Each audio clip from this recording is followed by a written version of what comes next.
And I tell these things and people say to me, but not everyone can do that. Correct.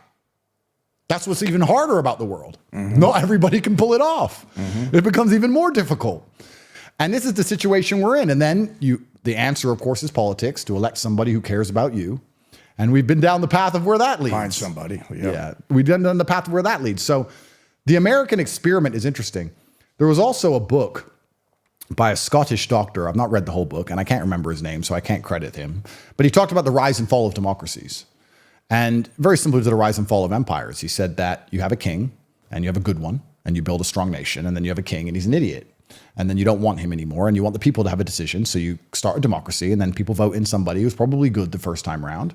And over time, democracy becomes decadent and all becomes corrupt and financially led. And it gets to the end of democracy, and then people want a king again. Anyone with a functioning brain would say Trump forever president. Sure, do a Putin, stay in charge as long as you can. Anyone with a brain would say that right now. Everybody would. We'd all go back to a king tomorrow. Exactly. So the democracy falls, and you try and go back to a king, and eventually another king comes. No one likes him, goes back to the democracy.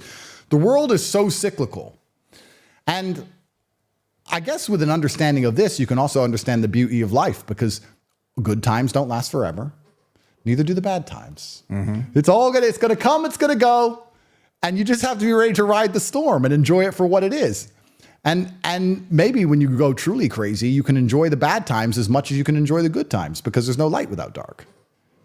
I don't know about you, but my brother and I, our best stories are being broke. In fact, being rich only has any value at all because we were broke. If I buy a Lamborghini, I don't care. But if I buy a Lamborghini and then laugh about how I didn't have a car, now I want the car. There's no light without dark. There's no joy without pain. Sooner or later, 10 years, 15 years, 20 years, tomorrow, who knows, I'm going to be free from this place and I'm going to enjoy my freedom again. When I was free,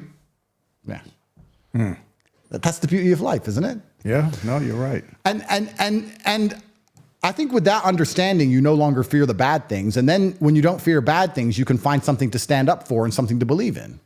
And if men would do that, it would fix a lot of the problems. I blame all of society's problems on men. I'm a misogynist, but I blame the men, personally. Call me a misogynist, but I think it's all the men's fault. Because the men are the protectors. And you're supposed to protect a society and prevent this shit from happening. By hook or by crook. So I was in Moldova, which is a country next door to here.